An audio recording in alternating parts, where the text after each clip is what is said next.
കപ്പലിനൊരു കപ്പിത്താനുണ്ട് എന്ന് മന്ത്രി പറഞ്ഞത് വെറുതെയല്ല. കള്ളന്മാരെല്ലാം ഒരൊറ്റ കപ്പലിലുണ്ട് എന്ന് മാത്രം. കള്ളന്മാരുടെ കപ്പിത്താനായി കപ്പൽ തുഴയുകയാണ് PR ഏജൻസി മെനഞ്ഞെടുത്തുണ്ടാക്കിയ ക്യാപ്റ്റൻ.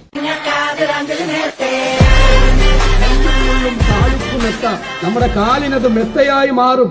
അയ്യപ്പൻ നമ്മുടെ മനസ്സിൽ നിറയുമ്പോ മുഖ്യമന്ത്രിക്ക് എഴുതി കൊടുത്തവനും അറിയില്ല, മുഖ്യമന്ത്രിക്ക് അറിയില്ല. വായിച്ചപ്പോ എന്താ കല്ലും മുള്ളും കാലിക്കുത്താണ്. അതെന്ത് കുത്തയാണ്? നൈതിക ബ്രഹ്മചാരിയാണ് സ്ത്രീകൾ കണക്കരുതെന്ന് പറയുന്നത്. ഈ പൂജാരിയും ബ്രഹ്മചാരിയാണ്.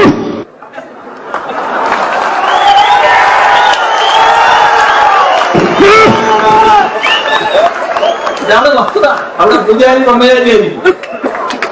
അദ്ദേഹം കല്യാണം കഴിക്കാൻ പാടില്ല. നമ്മുടെ ഇവിടുത്തെ തന്ത്രിയുടെ ബ്രഹ്മചാരിയെ നമുക്കറിയാം.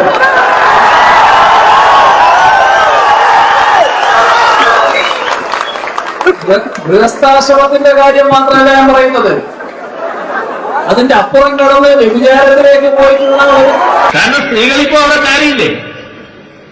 ഇവിടെ എന്തൊക്കെയായിരുന്നു വർത്താനം?